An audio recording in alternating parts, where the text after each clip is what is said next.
प्यारे दर्शकों का एक बार फिर स्वागत है स्टार एशिया PTV दे विच। तुसीं देख रहे हो प्रोग्राम सियासत दे रंग।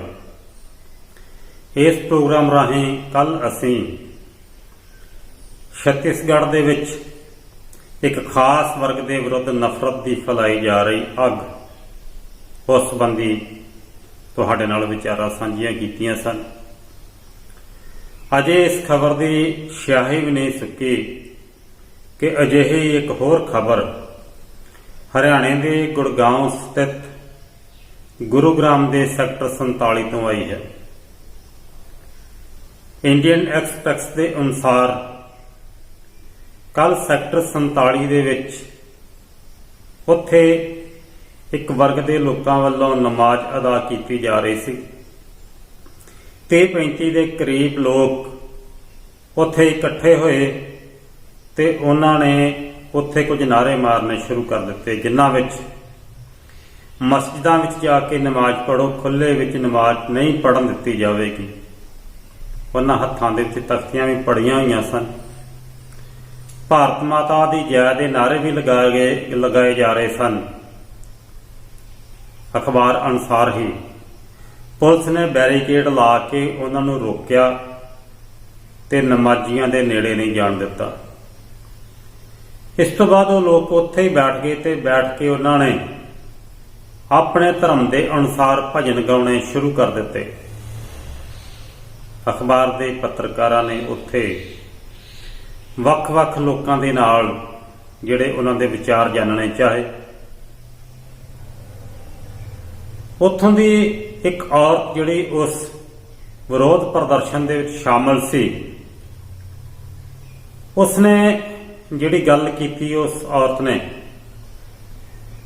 वो कहंदी कि पहलां इत्थे 20 जने सिर्फ नमाज पढ़न आउंदे सन ते हुण 200 के करीब नमाज पढ़न आउंदे ने।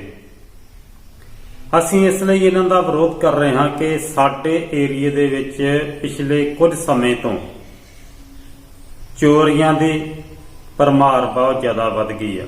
ये कहना सी उत्थों दी एक और तुलसी देवी का। ये सारे जलूस की जिहड़ी अगवाई सी, विरोध की अगवाई, उत्थों दी एक जथेबंदी बनी हुई है। उहदा नाम है भारत माता वाहिनी। ਉਹਦਾ ਜਿਹੜਾ ਮੁਖੀ ਸੀ ਦਿਨੇਸ਼, ਉਹ ਦਿਨੇਸ਼ ਜਿਹੜਾ ਸੀ ਇਸ ਦੀ ਅਗਵਾਈ ਕਰ ਰਿਹਾ ਸੀ। ਦਿਨੇਸ਼ ਬਾਰੇ ਕਿਹਾ ਜਾਂਦਾ ਹੈ ਕਿ ਅਜੇ ਪਿਛਲੇ ਮੰਗਲਵਾਰ ਹੀ ਜ਼ਮਾਨਤ ਉੱਤੇ ਛੁੱਟ ਕੇ ਆਇਆ। ਉਹ ਪਿਛਲੇ 2 ਸਾਲਾਂ ਤੋਂ ਗੁਰੂਗ੍ਰਾਮ ਦੇ ਸਾਰੇ ਸੈਕਟਰਾਂ ਦੇ ਵਿੱਚ ਜਿੱਥੇ ਵੀ ਖੁੱਲੇ ਦੇ ਵਿੱਚ ਨਮਾਜ਼ ਪੜ੍ਹੀ ਜਾਂਦੀ ਆ ਉੱਥੇ ਹੀ ਆਪਣੇ ਸਾਥੀਆਂ ਸਮੇਤ ਵਿਰੋਧ ਕਰ ਰਿਹਾ ਹੈ। सैक्टर 50 ਦੇ ਵਿੱਚ ਉਸ ਦੇ ਖਿਲਾਫ ਇੱਕ ਮੁਕੱਦਮਾ ਦਰਜ ਕੀਤਾ ਗਿਆ ਸੀ 2 ਵਰਗਾਂ ਦੇ ਵਿੱਚ ਨਫ਼ਰਤ ਫੈਲਾਉਣ ਦਾ, ਤੇ ਮੰਗਲਵਾਰ ਉਹ ਜ਼ਮਾਨਤ ਤੇ ਛੁੱਟਿਆ ਤੇ ਜ਼ਮਾਨਤ ਤੇ ਛੁੱਟਣ ਤੋਂ 2-3 ਦਿਨ ਬਾਅਦ ਉਸਨੇ ਫਿਰ ਇਹ ਦੁਬਾਰਾ ਸਰਗਰਮੀ ਜਿਹੜੀ ਦਿਖਾਈ ਹੈ।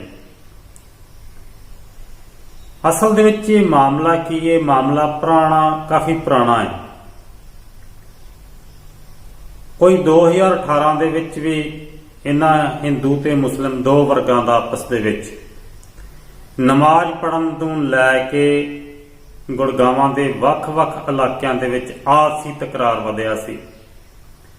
ਉਸ ਵੇਲੇ ਦੋਵਾਂ ਪਾਸਿਆਂ ਤੋਂ ਕੁਝ ਲੋਕ ਲਏ ਗਏ ਸਨ ਜਿਨ੍ਹਾਂ ਨੇ ਬੈਠ ਕੇ ਉਸ ਸਮੇਂ ਫੈਸਲਾ ਕੀਤਾ ਤੇ ਮੁਸਲਮਾਨਾਂ ਨੂੰ 37 ਥਾਵਾਂ ਦੇ ਉੱਤੇ ਗੁੜਗਾਵਾਂ ਦੇ ਵਿੱਚ कुछ खाली मैदान दिते गए कि तुसी इन्हां थावां दे उत्ते जाके नमाज जिहड़ी पढ़िया करोगे, हर एक थां ते बैठ के नहीं पढ़िया करोगे। ये जगह जिहड़ियां उन्हां नूं उस समय लाट कीतियां गईयां नमाज पढ़न।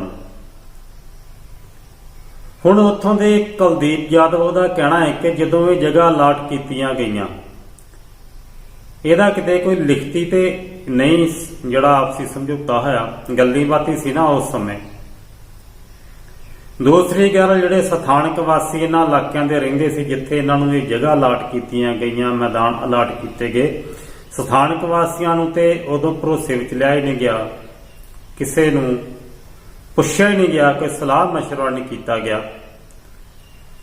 ਤੇ ਫਿਰ ਕਿਸ ਤਰ੍ਹਾਂ ਜਿਹੜਾ ਵਾ ਉਹ ਪ੍ਰਸ਼ਾਸਨ ਨੇ ਇਹਨਾਂ ਨੂੰ ਇਹ ਜਗ੍ਹਾ ਉਸ ਸਮੇਂ ਨਮਾਜ਼ ਪੜ੍ਹਨ ਵਾਸਤੇ ਜਿਹੜੀਆਂ ਦਿੱਤੀਆਂ। ਹੋਰ ਵੀ ਬਹੁਤ ਸਾਰੀਆਂ ਜਿਹੜੀਆਂ ਉੱਥੇ ਇਸ ਕਿਸਮ ਦੀਆਂ ਗੱਲਾਂ ਸਾਹਮਣੇ ਆਈਆਂ ਨੇ।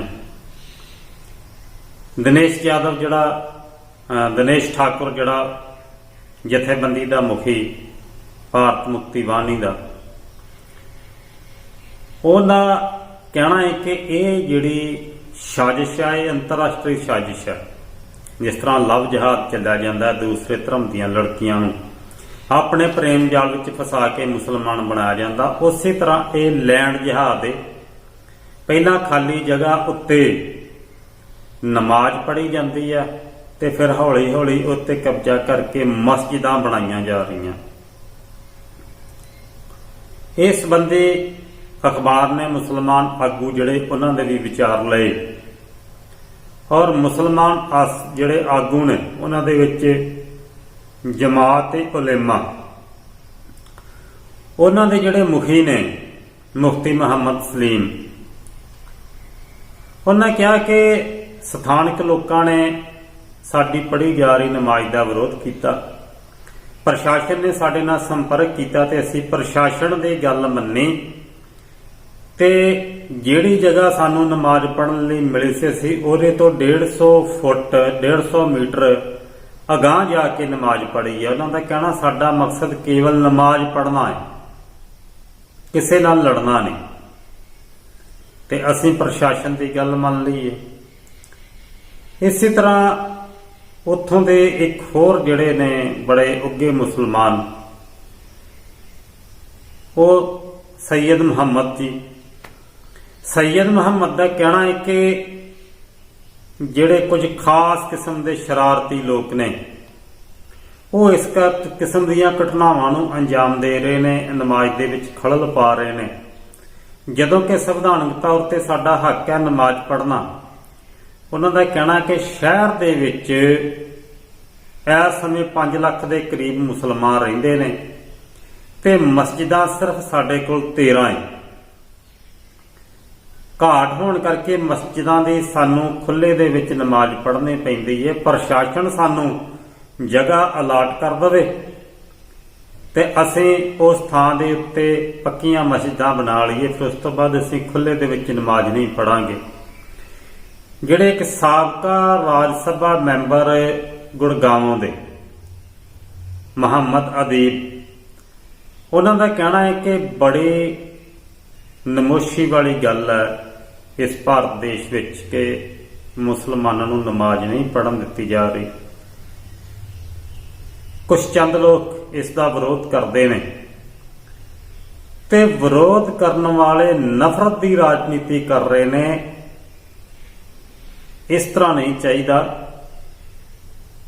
ਕਿਉਂਕਿ ਨਮਾਜ਼ ਪੜ੍ਹਨੀ ਜਿਸ ਤਰ੍ਹਾਂ ਸਾਨੂੰ ਹੱਕ ਹੈ, ਜਿਸ ਤਰ੍ਹਾਂ ਇਹ ਹਿੰਦੂ ਭਾਈਚਾਰਾ ਵੀ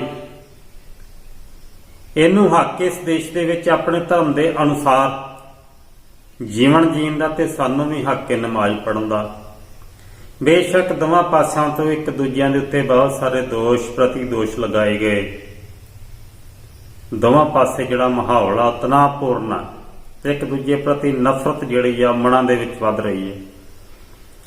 ਪਰ ਇਹ ਜਿਹੜੀਆਂ ਘਟਨਾਵਾਂ ਨੇ ਇਹ ਕੁਝ ਸਵਾਲਾਂ ਨੂੰ ਜਨਮ ਨਹੀਂ ਦਿੰਦੀਆਂ। ਸਵਾਲ ਕੀ ਆ ਕਿ ਦੇਖੋ, ਜਿਹੜੀ ਖਬਰ ਦੇ ਵਿੱਚ ਇਹ ਗੱਲ ਸਾਹਮਣੇ ਆਈ ਕਿ ਮੁਸਲਮਾਨ ਉੱਥੇ ਨਮਾਜ਼ ਪੜ੍ਹਦੇ ਸੀ, ਉਹਨਾਂ ਦਾ ਵਿਰੋਧ ਹੋਇਆ ਤੇ ਵਿਰੋਧੀਆਂ ਨੇ ਉੱਥੇ ਬੈਠ ਕੇ ਖੁੱਲੇ ਦੇ ਵਿੱਚ ਆਪਣੇ ਭਜਨ ਗਾਉਣੇ ਸ਼ੁਰੂ ਕਰ ਦਿੱਤੇ। ਜੇ ਨਮਾਜ਼ ਪੜ੍ਹਨਾ ਉਸ ਥਾਂ ਤੇ ਗਲਤ ਹੈ ਤਾਂ ਫਿਰ ਭਜਨ ਗਾਉਣੇ ਇਹਨੂੰ ਕਿਸ ਤਰ੍ਹਾਂ ਜਾਇਜ਼ ਠਹਿਰਾਇਆ ਜਾ ਸਕਦਾ? ਇਹਨੂੰ ਜਾਇਜ਼ ਤੇ ਨਹੀਂ ਠਹਿਰਾਇਆ ਜਾ ਸਕਦਾ। ਇਸੇ ਤਰ੍ਹਾਂ ਹੀ ਜਿਹੜੀ ਗੱਲ ਉਹਨਾਂ ਵੱਲੋਂ ਮੁਸਲਮਾਨ ਭਾਈਚਾਰੇ ਵੱਲੋਂ ਕਹੀ ਗਈ ਹੈ ਕਿ ਇੱਥੇ ਤਕਰੀਬਨ ਜਿਹੜਾ ਉੱਥੇ 5 ਲੱਖ ਮੁਸਲਮਾਨ ਨੇ, ਜੇ ਉਹ ਵੀ ਆਪਣੀ ਸੂਝ-ਬੂਝ ਤੋਂ ਕੰਮ ਲੈਣ ਤੇ 5 ਲੱਖ ਮੁਸਲਮਾਨ ਅਗਰ 10-10 ਹਜ਼ਾਰ ਰੁਪਈਆ ਪਾਵੇ ਤੇ ਤਕਰੀਬਨ 5 ਅਰਬ ਰੁਪਈਆ ਬਣਦਾ। ਉਹ ਜ਼ਮੀਨ ਖਰੀਦ ਲੈਣ ਜ਼ਮੀਨ ਖਰੀਦ ਕੇ ਮਸਜਿਦਾਂ ਬਣਾਉਣ, ਉੱਥੇ ਉੱਥੇ ਮਸਜਿਦ ਵਿੱਚ ਜਾ ਕੇ ਨਮਾਜ਼ ਪੜ੍ਹਨ, ਫਿਰ ਕੌਣ ਰੋਕ ਰਿਹਾ ਤੁਹਾਨੂੰ ਉੱਥੇ ਨਮਾਜ਼ ਪੜ੍ਹਨ ਤੋਂ ਮਸਜਿਦ ਦੇ ਵਿੱਚ? ਜੇ ਉਹ ਨਫ਼ਰਤ ਦੀ ਰਾਜਨੀਤੀ ਕਰ ਰਹੇ ਨੇ ਤੇ ਫਿਰ ਤੁਸੀਂ ਕਿਉਂ ਜਿਸ ਢੰਗ ਤਰੀਕੇ ਦੇ ਨਾਲ ਸਮਾਜ ਦੇ ਵਿੱਚ ਕੜਤਨ ਵੱਧਦੇ ਹੋਵੇ ਤੁਸੀਂ ਉਸ ਰਾਹ ਤੇ ਕਿਉਂ ਚੱਲਦੇ ਜੇ? ਇੱਕ ਹੋਰ ਸਵਾਲ ਜਿਹੜਾ ਇਹ ਸਾਰੇ ਦੇ ਵਿੱਚੋਂ ਸਾਹਮਣੇ ਆਇਆ ਉਹ ਇਹ ਆਇਆ ਕਿ ਮੁਸਲਮਾਨ ਕਹਿੰਦੇ ਨੇ ਸਾਡੇ ਤੇ ਇਲਜ਼ਾਮ ਲਗਾਏ ਜਾਂਦੇ ਨੇ ਵੀ ਇਹ ਪਹਿਲਾਂ ਨਮਾਜ਼ ਪੜ੍ਹਦੇ ਆ ਫਿਰ ਉਸ ਥਾਂ ਦੇ ਉੱਤੇ ਮਸਜਿਦ ਬਣਾ ਲੈਂਦੇ। ਉਹਨਾਂ ਦਾ ਕਹਿਣਾ ਕਿ ਹਿੰਦੂ ਭਾਈਚਾਰਾ ਵੀ ਵੱਖ-ਵੱਖ ਗਲੀ ਮੁਹੱਲਿਆਂ ਸੜਕਾਂ ਦੇ ਉੱਤੇ ਪਹਿਲਾਂ ਮਾਤਾ ਦੀ ਫੋਟੋ ਲਗਾ ਕੇ ਇੱਕ ਛੋਟਾ ਜਿਹਾ ਸਪੀਕਰ ਲਾ ਕੇ ਉੱਥੇ ਜਗਰਾਤੇ ਵਾਸਤੇ ਆਰੰਭਤਾ ਕਰਦਾ ਹੈ। ਫਿਰ ਕੁਝ ਸਮੇਂ ਬਾਅਦ ਉੱਥੇ ਇੱਕ ਛੋਟਾ ਜਿਹਾ ਲੱਕੜ ਦਾ ਮੰਦਿਰ ਬਣਾਉਂਦਾ ਹੈ। ਫਿਰ ਕੁਝ ਸਮੇਂ ਬਾਅਦ ਥੋੜਾ ਜਿਹਾ ਵੱਡਾ ਪੱਕਾ ਇੱਟਾਂ ਦਾ ਬਣਾਉਂਦਾ ਹੈ ਤੇ ਫਿਰ ਵੱਡਾ ਬਣਾ ਦਿੱਤਾ। ਉਹ ਕਹਿੰਦਾ ਇਹਨਾਂ ਨੂੰ ਹੱਕ ਕੌਣ ਦੇ ਰਿਹਾ ਹੈ? ਭਾਰਤ ਵਿੱਚ ਬਹੁਤ ਸਾਰੀਆਂ ਸਟੇਟਾਂ ਦੇ ਵਿੱਚ ਸੁੰਦਰੀਕਰਨ ਦੇ ਨਾਂ ਦੇ ਉੱਤੇ ਸੜਕਾਂ ਚੌੜੀਆਂ ਜਦੋਂ ਕੀਤੀਆਂ ਗਈਆਂ, ਸੜਕਾਂ ਚੌੜੀਆਂ ਕਰਦਿਆਂ ਹੋਇਆਂ ਜਿੱਥੇ ਕਿਤੇ ਸਿੱਖਾਂ ਦੇ ਧਾਰਮਿਕ ਸਥਾਨ ਗੁਰਦੁਆਰੇ ਆਏ ਉਹ ਵੀ ਅੱਗੋਂ ਢਾਹ ਦਿੱਤੇ ਗਏ। ਹੋਰ ਕਿਸੇ ਭਾਈਚਾਰੇ ਦਾ ਵੀ ਢਾਹ ਦਿੱਤਾ ਗਿਆ। ਪਰ ਜਿੱਥੇ ਮੁਸਲਿਮ ਬਹੁ ਆਬਾਦੀ ਸੀ ਉੱਥੇ ਅਗਰ ਮਸਜਿਦ ਆਈ ਤਾਂ ਸੜਕ ਦਾ ਰਸਤਾ ਕੱਟਤਾ ਗਿਆ। ਪਰ ਹਿੰਦੂਆਂ ਦੇ ਮੰਦਿਰ ਜਿਹੜੇ ਬਿਲਕੁਲ ਸੜਕਾਂ ਦੇ ਉੱਤੇ ਛੋਟੇ ਛੋਟੇ ਸੀ ਉਹਨਾਂ ਨੂੰ ਬਿਲਕੁਲ ਨਹੀਂ ਛੇੜਿਆ ਗਿਆ। ਫਿਰ ਕਿਸ ਕਿਸਮ ਦੀ ਇਸ ਦੇਸ਼ ਦੇ ਵਿੱਚ ਇਹ ਕਾਰਵਾਈਆਂ ਕੀਤੀਆਂ ਜਾ ਰਹੀਆਂ ਨੇ? ਭਾਰਤ ਨੂੰ ਕਹਿਣ ਨੂੰ ਤੇ ਧਰਮ ਨਿਰਪੱਖ ਦੇਸ਼ ਹੈ, ਪਰ ਕੀ ਇਸ ਨੂੰ ਧਰਮ ਨਿਰਪੱਖ ਦੇਸ਼ ਕਿਹਾ ਜਾਵੇ? ਧਰਮ ਦੇ ਨਾਂ ਦੇ ਉੱਤੇ ਇੱਕ ਵਰਗ ਨੂੰ ਬਹੁਤ ਜ਼ਿਆਦਾ ਸਹੂਲਤਾਂ ਦੇ ਦੇਣੀਆਂ, ਹੱਕ ਦੇ ਦੇਣੇ, ਖੁੱਲ੍ਹ ਦੇ ਦੇਣੀ, ਤੇ ਦੂਜੇ ਧਰਮਾਂ ਵਾਲਿਆਂ ਨੂੰ ਆਪਣੇ ਹੱਕ ਮੰਗਦਿਆਂ ਹੋਇਆਂ ਉਹਨਾਂ ਤੇ ਮੁਕੱਦਮੇ ਦਰਜ ਕਰਨੇ, ਜੇਲ੍ਹਾਂ 'ਚ ਸੁੱਟਣਾ। ਇਹ ਕਿਉਂ ਸਾਰਾ ਕੁਝ ਕੀਤਾ ਜਾ ਰਿਹਾ ਹੈ? ਭਾਰਤ ਦੇ ਵਿੱਚ ਔਰੰਗਜ਼ੇਬ ਨੂੰ ਸਭ ਤੋਂ ਜ਼ਾਲਮ ਰਾਜਾ ਗਿਣਿਆ ਗਿਆ ਹੁਣ ਤੱਕ ਦਾ, ਔਰ ਜਿਹੜੇ ਅਜਿਹੀਆਂ ਕਾਰਵਾਈਆਂ ਕਰ ਰਹੇ ਨੇ, ਇੱਕ ਦੂਜੇ ਧਰਮ ਪ੍ਰਤੀ ਨਫ਼ਰਤ ਪੈਦਾ ਕਰ ਰਹੇ ਨੇ, ਜਾਂ ਇਸ ਦੇਸ਼ ਦਾ ਇੱਕ ਖਾਸ ਵਰਗ ਦੂਸਰੀਆਂ ਘੱਟ ਗਿਣਤੀ ਕੰਮਾਂ ਵਿਰੁੱਧ ਨਫ਼ਰਤ ਪੈਦਾ ਕਰ ਰਿਹਾ ਹੈ, ਉਹਨਾਂ ਵਾਸਤੇ ਇੱਕ ਸਵਾਲ ਤੇ ਸਵਾਲ ਦਾ ਜਵਾਬ ਮੰਗ ਰਹੇ ਹਾਂ ਕਿ ਔਰੰਗਜ਼ੇਬ ਸਭ ਤੋਂ ਜ਼ਾਲਮ ਰਾਜਾ ਗਿਣਿਆ ਗਿਆ। ਸਭ ਤੋਂ ਵੱਧ ਉਹਨੇ ਮੰਦਿਰ ਤੋੜੇ। ਆਪਣੇ ਹੀ ਮੁਸਲਮਾਨ ਭਾਈਚਾਰੇ ਵਿੱਚੋਂ ਜਿਹੜੇ ਸ਼ੀਆ ਸਨ ਉਹਨਾਂ ਦੇ ਕਤਲ ਵੀ ਕੀਤੇ। ਪਰ ਕੀ ਔਰੰਗਜ਼ੇਬ ਇਸ ਦੇਸ਼ ਦੇ ਵਿੱਚੋਂ ਹਿੰਦੂ ਭਾਈਚਾਰੇ ਨੂੰ ਖਤਮ ਕਰ ਸਕਿਆ? ਹਿੰਦੂਤਵ ਸੋਚ ਨੂੰ ਖਤਮ ਕਰ ਸਕਿਆ? ਕੀ ਉਹ ਸ਼ੀਆ ਮੁਸਲਮਾਨਾਂ ਨੂੰ ਖਤਮ ਕਰ ਸਕਿਆ? ਫਿਰ ਕੀ ਅਜਿਹੇ ਕਾਰਨਾਮੇ ਕਰਕੇ ਅਸੀਂ ਔਰੰਗਜ਼ੇਬ ਦੀ ਸੋਚ ਤੇ ਨਹੀਂ ਚੱਲ ਰਹੇ? ਜੇ ਔਰੰਗਜ਼ੇਬ ਹਿੰਦੂਤਵ ਸੋਚ ਨੂੰ ਖਤਮ ਨਹੀਂ ਕਰ ਸਕਿਆ ਤੇ ਫਿਰ ਕਿਸ ਤਰ੍ਹਾਂ ਹੀ ਸੋਚਦੇ ਹਾਂ ਕਿ ਅੱਜ ਅਗਰ ਸਾਡਾ ਰਾਜ ਹੈ ਤੇ ਅਸੀਂ ਇਸ ਦੇਸ਼ ਦੇ ਵਿੱਚੋਂ ਮੁਸਲਿਮ ਸੋਚ ਨੂੰ ਖਤਮ ਕਰ ਲਵਾਂਗੇ ਜਾਂ ਹੋਰ ਘੱਟ ਗਿਣਤੀ ਭਾਈਚਾਰਿਆਂ ਦੀ ਸੋਚ ਨੂੰ ਖਤਮ ਕਰ ਲਵਾਂਗੇ?